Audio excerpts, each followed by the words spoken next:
Joke lang po tayo mga ka-volunteer. Merong isang investigador na may hinahanap sa morgue. Di, tinignan niya isa-isa. Nagulat siya.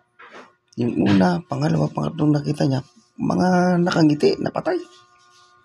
Di tinanong niya sa tagabantay, bakit itong unang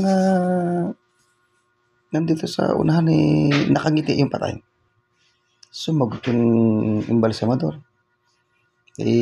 Namatay po yan sa sobrang galak. Kasi tumama po yan ng 100,000,000 sa loto. Kaya yun, na high blood.